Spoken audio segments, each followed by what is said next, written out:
Hey friends, real quick before today's stories, I just wanted to bring your attention to something.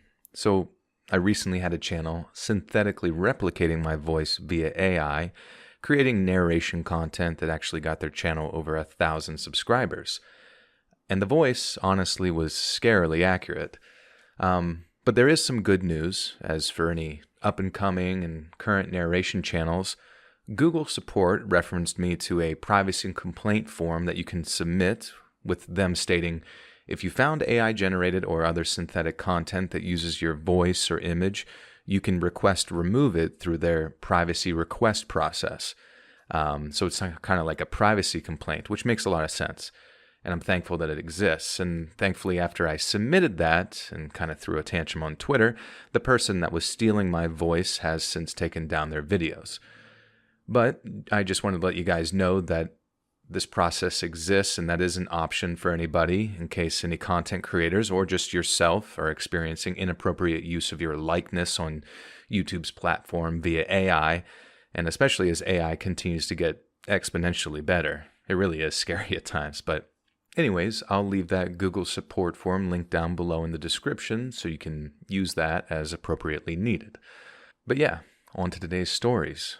With the real, let's read.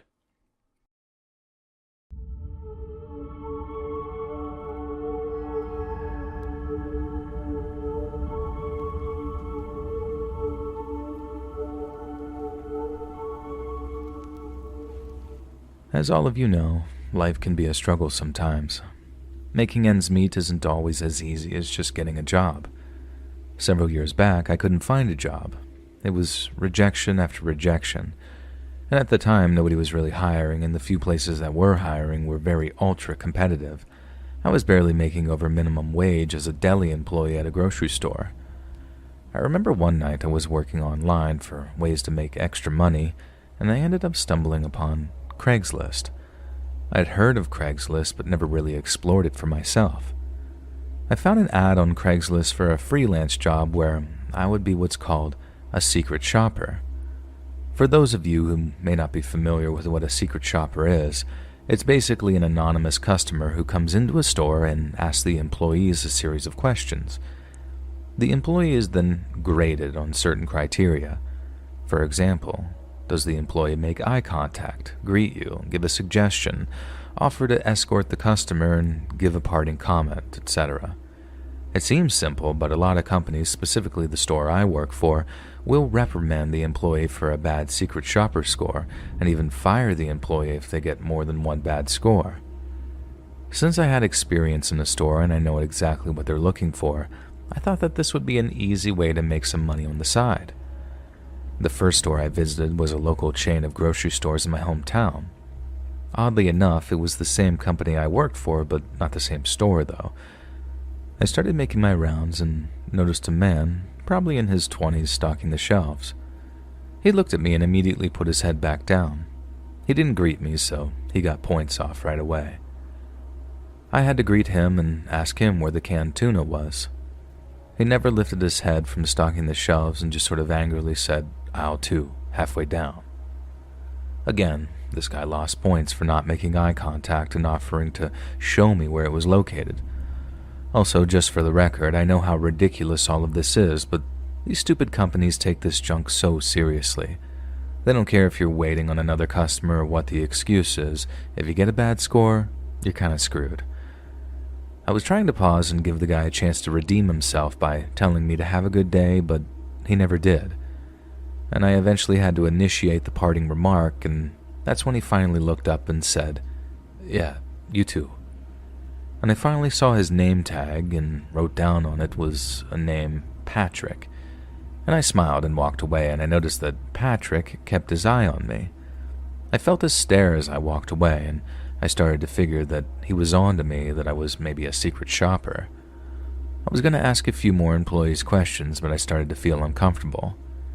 Every time I looked up, I could see this Patrick at the end of the aisles. It almost seemed like he was following me. I wasn't sure what the end game was for this guy, but I didn't want to find out. I cashed out, and the cashier passed her secret shop with flying colors, though, And after I cashed out, I briskly made my way to my car, and I just wanted to get out of the store so bad and be done with this.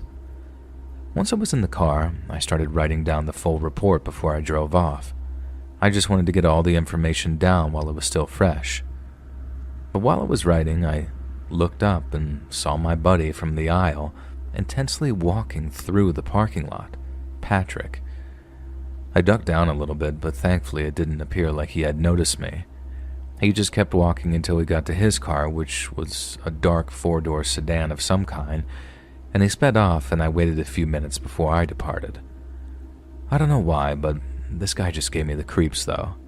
I kept thinking to myself, why was he following me around the store like that?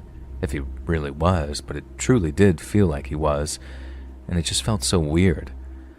I'm a textbook overthinker, so I tried telling myself that maybe I was overthinking, but something about him was just definitely off. That night, I went home and I emailed my supervisor the report, and life went on. It only took a day or two for me to completely forget about that interaction. A few nights after I turned in the report, I was having a late-night dinner with my boyfriend. We were just hanging out, enjoying each other's company. The relaxing evening was interrupted by a loud and consistent banging on the front door. It wasn't just an aggressive knock either. It was like the sound of someone throwing their entire body weight at the door. You have no idea how horrifying it is to hear a knock at the door at that hour, let alone a banging knock like this one. We looked out the window, and I was at a loss for words. It was that Patrick guy from the grocery store, and he looked horrible. His eyes looked like they were sunken in, and he looked like he hadn't slept in days. I called out telling him to leave right now, that I was calling the police, and he didn't even flinch. He just kept banging and demanding that I let him enter the home. Repeatedly, he kept saying that I ruined his life, and that I needed to pay. That there would be an eye for an eye, I remember him saying. I didn't even want to think about what he meant by that. While this interaction was happening, my boyfriend had called the police, though. They must have been in the area because the first squad car showed up in less than 2 minutes. And it's a good thing, too, because I don't know how much longer my door was going to hold up. Patrick was really throwing himself into the door, and this whole sight was nuts. A cop tackled Patrick right on my front steps and handcuffed him, and while they were apprehending him, they ended up finding a knife concealed in his waistband, which for me was the most terrifying information about this entire ordeal. I still can't stop thinking about what he intended to do with that knife if he had broken down the door. After he was arrested, I did get some closure on this whole nightmare. It turns out it was just a situation of being in the wrong place at the wrong time. Apparently, Patrick was at the end of the cliff, and my visit to the store that day was what forced him to fall completely off. He was struggling to pay his bills, and from what I was told, his girlfriend had just broken up with him the day of that secret shopping event. And when I approached him in the store that day, he was only minutes away from the end of his shift and was just mentally completely done at that point. I get it. We've all been there. Well, to a degree. And I happened to catch him on a bad day, and asking for a can of tuna was the last thing on his mind. He ended up losing his job because he had failed another secret shopper report, a report that I sent in.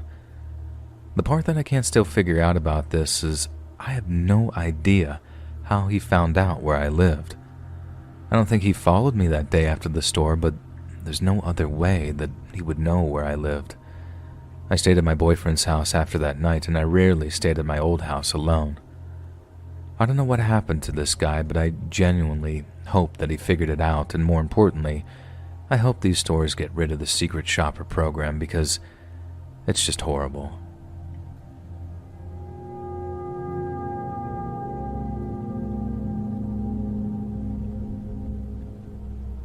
Not long ago, I decided to listen to a friend of mine about picking up some babysitting jobs from Craigslist. I know that seems weird, but I was surprised at how many postings for that type of work were on there. Ordinarily, I wouldn't have needed the job, but at the time, I had just broken up with my boyfriend, and I didn't think that I was going to be able to pay my rent. This seemed like the easiest way to make some money. It helps that I used to babysit when I was a teenager, and my brother has 2 small kids, so I felt like an expert in the field. After all, how hard could looking after some children for a few hours be? I set up a job for early Saturday evening, and I started messaging a woman named Chloe. The woman said that her and her husband would be leaving the house at around 5:15 p.m. and they would be back sometime after 10. She gave me the address and all the information about the children. I would be watching 2 boys, and one of the boys was 7 and the other was 9. I was figuring that this was going to be easy money. In my opinion, boys that age are easy to entertain, and because they weren't babies, they wouldn't need my undivided attention.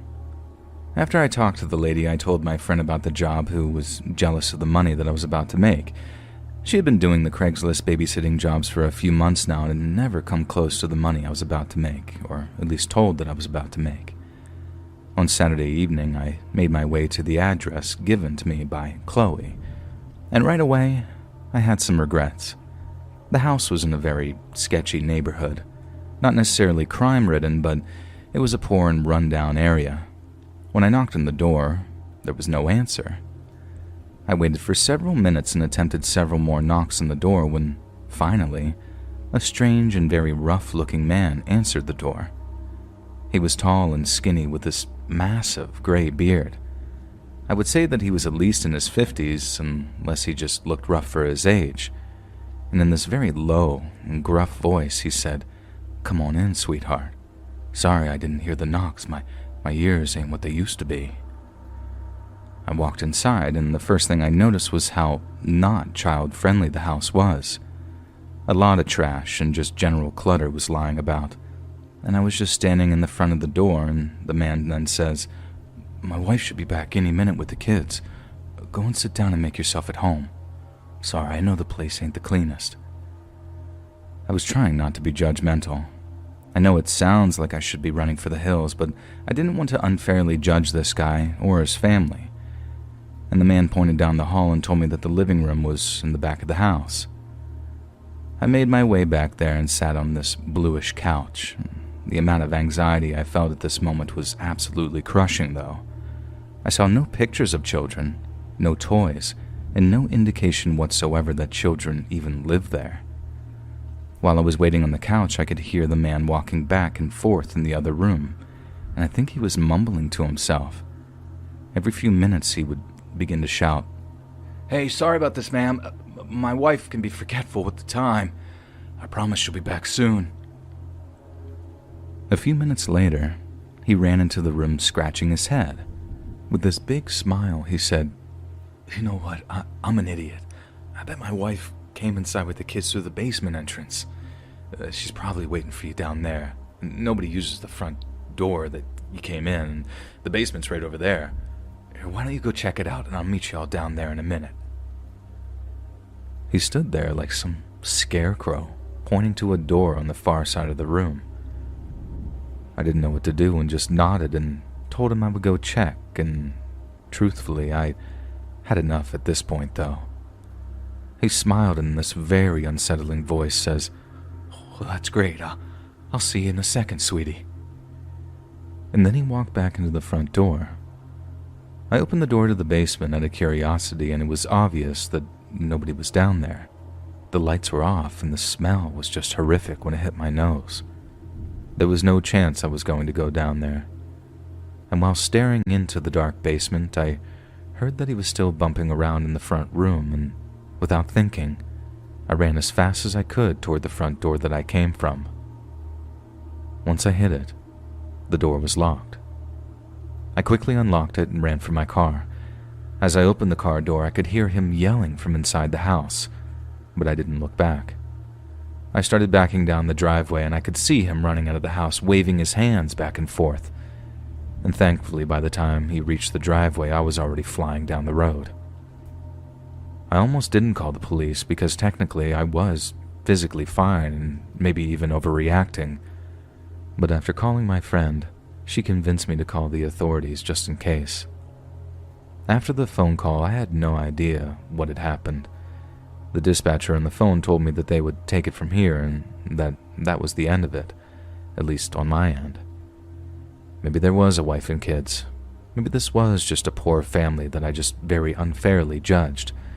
Maybe there really was an entrance to the basement that his wife used instead of that front door. But honestly, I'd rather look like some crazy jerk who judged the family than potentially be the victim of something very much worse. The unnerving nature of the situation told me to run, and I stand by that gut feeling. That very well could have been the best decision of my life.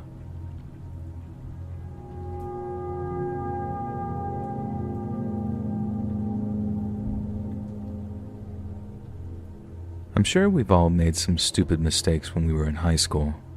Sometimes it's not even you who makes the mistake, but just by joining in with your peers, you can find yourself in a very bad situation. When I was in high school, my friends and I would visit Craigslist and just roast all the weirdos we would find. Trust me when I say there is a lot of weirdos on Craigslist. One night, my friend group let things go a little too far, though. We found an ad from a guy who was looking for a woman to come over and massage his feet. Yeah, some weird stuff right out the gate there. And we all pretended to be the woman named Molly, and we started messaging this guy from a fake email account that we created. This was before the whole catfish phenomenon was talked about, but we were basically doing that same thing. It just didn't have a mainstream name yet. Even though this guy was a creep, we were still in the wrong for leading him on and pretending to be something we were not. My friend Dan was pushing the envelope, though. He was flirting and saying some things that he should not have been saying, and it was only a matter of time before this man sent us his address. Everyone started laughing, and I also laughed, really not finding it that funny, finding it very weird, but I did just want to fit in. But I just wanted this practical joke to end, to be honest, and I hoped we could arrive at that.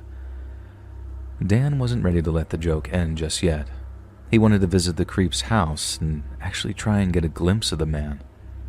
I very much voted against this, but Dan peer pressured the group, and before I even knew it, we were in the car and on the way to this weirdo's house.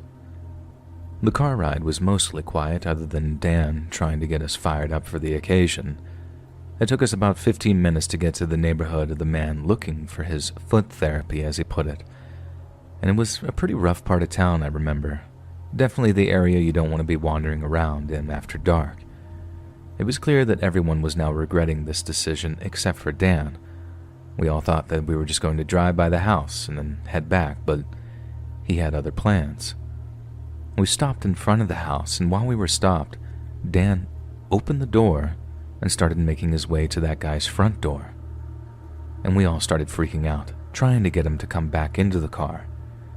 Everyone except my friend who was driving got out of the car and tried pleading with Dan, and I remember even forcibly trying to hold Dan back, but he just started pushing through. We were arguing, really whisper arguing, trying to not bring attention to ourselves, and Dan looked at us, and I remember him saying, "Listen guys, I need to see what this freak looks like. I promise, once I get a quick glimpse, I'll just leave. What's the worst that can happen?" I was still against the idea, but I could tell that he won my friends over saying this, and not wanting to be the coward that I always was, I joined in as we snuck toward the house. I thought maybe Dan would peer through the window or something weird like that, but this absolute maniac went right to the front door. He really was a loose cannon back in those days. And without giving us any notice or any time to prepare or hide, he rang the doorbell. I remember my heart was beating so fast I was convinced that I was going to have a heart attack. Seconds later, this very short, but very overweight man wearing a bathrobe answered the door. And we all froze. And in a squeaky and, I admit, pretty comical voice, this guy says, "What's the meaning of this? Where's Molly?" Dan made some very inappropriate joke or comment and then proceeded to call the man a freak. And we all just started laughing and just briskly walking to the car. I was incredibly anxious, but I was trying to fit in, hence why I was laughing with the group, and we couldn't have been more than 10 feet away from the front of the house when this creepy man grabbed a rifle that he must have had right next to the door, and he was pointing it in our direction.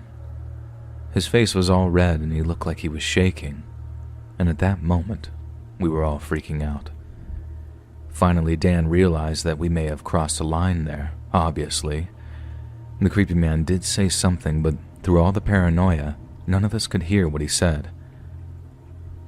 We all ran as fast as we could, dove into the car, and I looked behind me as I closed the car door, and I could see the man starting to give chase with that rifle, still aiming it in our direction. We drove off as fast as we could, and when I looked behind me, he was now standing in the middle of the road, still staring down that barrel of the rifle. I ducked down, expecting to hear the rear window glass shatter at any second, but thank God it never did. We eventually made it back to the house, and we panicked for the entire night. We actually ended up receiving an email from him not long after we got home that said, "I will find you. I saw your car and your license plate. I will find where you live." And at that moment, we were beside ourselves. We didn't know what to do. We turned off all the lights, and I'm not kidding, we stared out that window the entire night, holding our breath every time a car would drive by. I remember I suggested maybe calling the police, but my friends talked me out of it. They made me believe that we were the ones who would get in trouble if we called them, so we didn't. And that was the longest night of my entire life. The creep never showed up, though, and we never heard from him again. I tried convincing myself that his threat was just some bluff, but I still never felt safe. It took months of not hearing from him for me to finally feel like I was safe. All these years later, I still haven't been down that street since that night. And even though I'm older, I still have an irrational fear that he'll be outside, waiting for me. And for that reason, I'll continue to avoid that area of town as long as I can.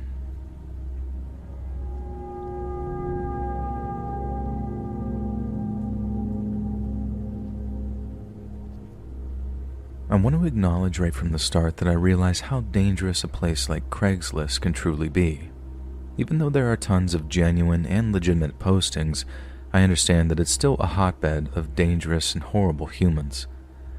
I learned this for myself 10 years ago. Even back then, I knew that it wasn't the best place in the world, but I ignored all the horror stories because honestly, I was having some pretty good luck on Craigslist. I was making a ton of money doing side jobs from random postings. I've done everything from pet sitting to picking up a pizza and delivering it to someone's house. My friends at the time called me crazy for doing all these side jobs, but I was addicted to the hustle, I guess I could say. I was bringing home more money than most of my friends, and often the work was pretty easy. I continued answering the weird ads for several months. I even had my own special vetting process for identifying when postings weren't legitimate. I got myself a cheap track phone that I had used just in case I did deal with some kind of freak, and that way they wouldn't have my real number. Like all good things though, this hustle eventually came to an end, and one day I answered a posting that scared me a little too much. Right from the beginning, I should have ignored the posting, and it said something along the lines of, "A secretive gig for big cash." I don't remember exactly what the wording was, but I do remember that it specifically said big cash. And this kind of weird wording is usually some creep on the internet looking for something dirty, if you catch my drift. But like I said, I had a vetting process, so I wasn't going to pass up the chance for this big cash just in case this was legitimate. I clicked the posting, and of course, it was incredibly vague. I got in touch with the person who posted the job with my track phone, and I was surprised that a nice woman answered the phone. She was so nice and pleasant and introduced herself as I remember being Lydia. She explained to me what the job was and explained why the posting was so vague.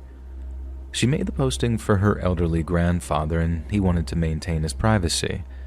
He wanted someone to come over to his house and clean his guns. I told her that I didn't have a clue how to do something like that, but she told me that he would be watching over me, making sure that I do everything the correct way. She told me that she didn't include that information in the ad because she didn't know if it was technically illegal to post about guns on Craigslist. I also just want to say that for any gun people out there that may be losing their minds, remember, I didn't know anything about guns at the time, and I really still don't.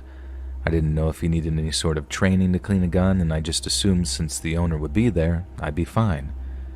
So we agreed on the money and went to meet, and then Lydia gave me the address. The day came and I made the drive to the address given. It was only about 20 minutes from my house, but it was still in a very secluded area. The house seemed to be old and beat up, and I knocked on the door, and an attractive woman answered. I pegged her to be in her early 20s, and she introduced herself as being Lydia, and I could tell right away from her voice that it was the woman that I spoke to on the phone. And just like on the phone, she was very pleasant. She guided me through the house, and it was honestly a very beautiful home. All throughout the house, it had that old-school wood finish. It almost looked like a cabin on the inside. As we're walking through the kitchen, Lydia told me that I could just throw my stuff on the counter and that she would take me to her grandfather. Because she was so bubbly and very chipper, I felt very comfortable and at ease, and without even thinking, I threw my purse right on the counter and continued to follow her down the hall. In the back of the house was a small room filled with all sorts of amazing war memorabilia. It was clear that this guy was a very decorated veteran. While I was looking at all the awards that this man had, I heard a loud slam behind me. Lydia slammed the door to the small room and stood in front of the doorway. Next to her was a taller man, and unlike Lydia, he was not good looking. His face was dirty and his hair had that perpetual wet look, even though it clearly was not wet. I would have to say that it was most likely in his early 20s as well. And realizing that the situation I was in was not good, I just put my hands up in defense. It didn't matter though. Lydia charged at me, threw me to the wooden floor, and I could see the long legs of the man still standing in the doorway as I laid on the floor. Lydia began kicking me in the ribs. I remember wanting to fight back, but my body just wouldn't move. Finally, the kicking stopped, and I could feel Lydia's face get close to mine, and she whispered something like, "If you even try to get up, my boyfriend will put you down for good." I stayed on the floor and listened as this Lydia and the tall man left the room. They scurried around the house a little bit, and then after a few minutes I heard 2 car doors shut. Apparently they had peeled away. And figuring that it was that Lydia and her boyfriend who left, I tried to get off the ground and made my way to the kitchen. My purse that I set on the counter was now gone, and that's where I had my phone and my keys. I looked out the window, and I saw that my car was also gone. The car that drove out of here was my car, and I was freaking out on the inside, but I was trying to keep a very level-headed on the outside. I started walking down the road until I reached an old man actually selling vegetables from a farm stand outside of his house. The man could not have been more of a sweetheart, though. He gave me some food and water, and we called the police, and I reported everything with as much detail as I could. The police found my car about 20 miles away from where all this took place. All the windows were broken out, and the inside of the vehicle was completely slashed and destroyed. Thankfully, my purse was left behind with my ID, but all the money had been stolen, which really wasn't a lot. And as it turns out, I got lucky with the police being able to actually solve this case. Lydia did a great job covering her tracks on Craigslist and making it seem like she was just a shadow. But fortunately for me, she was also a complete idiot. She lured me to her actual grandfather's house. He was living in Florida for the season, so the house was vacant at that time. Lydia and her boyfriend robbed the house, and they intended to lure someone to the house and steal their car. Why they ditched the car so close to the house, I still don't understand. And they ended up finding this Lydia in a motel about an hour away from home. She was alone, and from what I understand, she never told the cops who this man was or where he went. In case it wasn't obvious, this was the last job I ever took on Craigslist, and I advise anyone reading this, please be careful.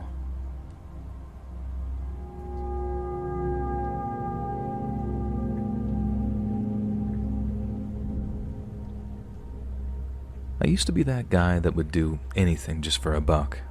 Well, actually, I still am that guy. I'm also someone who is lucky enough to be able to fix just about anything. I'm what you might refer to as a handyman of sorts, and so anytime I could pick up some side work for cash, I was totally in. I'm not really sure exactly how long ago this happened, but I was in my early 20s for sure. I'm 33 now for a point of reference, and at the time I was struggling a little bit to make ends meet. My girlfriend at the time told me about Craigslist and about how there is a chance to make some money there. I'd heard about Craigslist but never really gave it a shot. I didn't know that there was work posted there, though. Once I started exploring Craigslist, I found a lot of job offers. People looking for painting, yard work, and even plumbing. I was weighing my options and trying to find the best posting for me, and I ended up answering this post from a guy named Steve. He was really weird. Just my straight-up first impression of the guy was not great. He was middle-aged, short, and a little round. He had these huge eyes that bulged out of his head, and he was rocking that sort of horseshoe haircut. You know the one, bald on the top and hair on the sides.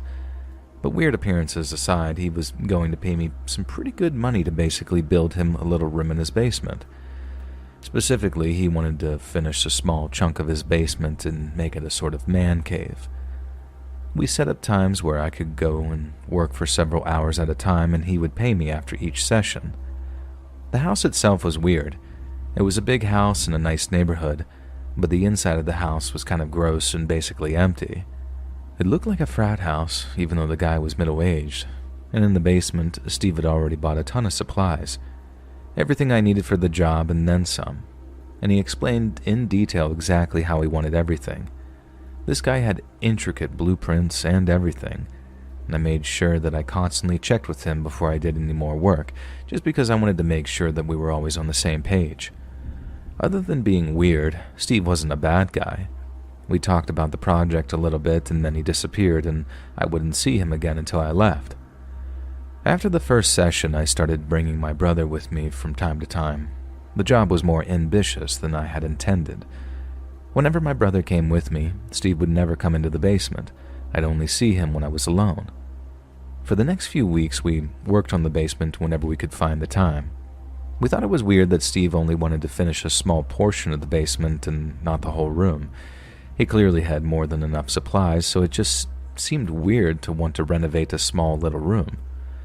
My brother and I would constantly talk about how he would ever even turn this into a man cave.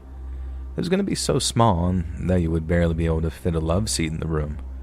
But ultimately, the conversation always led to us not caring because we were getting paid.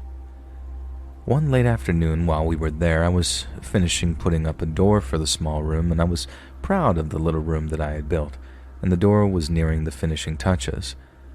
My brother was out in the truck just grabbing some tools and probably having a cigarette. Steve must have thought that I was alone because he joined me in the basement. He looked eager and excited as I was finishing putting up the door. I made some comments about the door being ready, and without notice, Steve kicked me in the knee and pushed me into the room, slamming the door behind me. While I was getting to my feet, I could hear him putting some type of lock on the door, and I was more confused at this point, trying to process what was happening. I tried opening the door, but just as I expected, Steve had locked it somehow. And I remember he starts yelling something like, "You're mine now. You're staying here and you're not leaving." He just kept repeating versions of that same sentence repeatedly. I tried banging on the door, but it wasn't doing anything. I tried pleading with the guy, but he just kept screaming at me. After only a few minutes of this nonsense, I heard a loud thud, loud enough that I could feel the vibration through the door. In my confusion and panic state, I had totally forgot that my brother was still outside. He started making his way downstairs and witnessed everything that had just happened. And my brother wasted no time and hit Steve in the head with a wrench, and that apparently was the loud thud that I had heard seconds prior. While Steve was unconscious on the ground, my brother was able to find the key to the padlock in his pocket and also found 2 different pocket knives on his belt. My brother got me out of that room and we immediately called the police. While we were waiting, my brother pretty much stood over Steve and made sure that he stayed unconscious. When the police finally showed up, Steve was arrested for attempting to keep me as a prisoner, or something like that. I'm so thankful that my brother was there that day, though. I still get freaked out thinking about this Steve character, and whatever his intentions he had that day. If my brother wasn't there, who knows how long I could have been stuck there. I'm not sure what happened to Steve, though. After this ordeal, I tried to move on and forget about it, and this is the first time I'm even revisiting this memory since it happened. It was probably the stupidest thing that guy could have done, but also the scariest.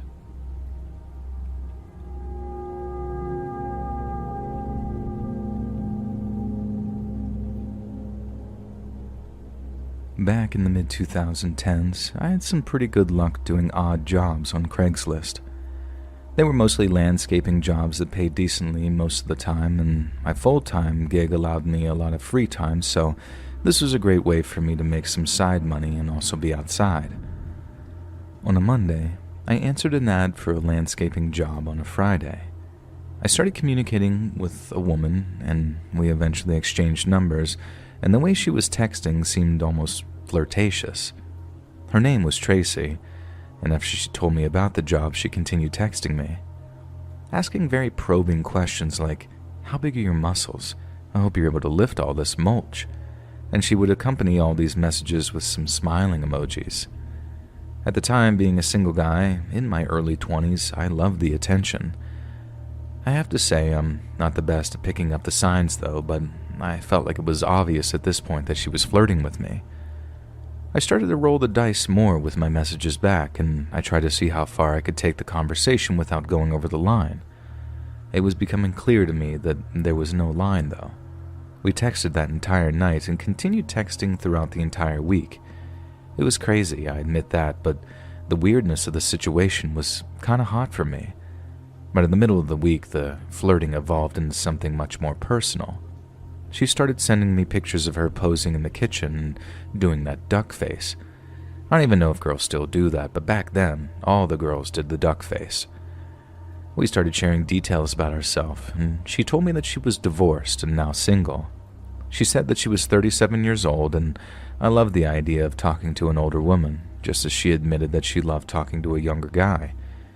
We texted nonstop for days, and we even made a plan for Friday night after the landscaping job. She told me that I could shower at her place, and let's just say that she implied much, much more. I'd never been more excited to do a landscaping job in my life, to be honest.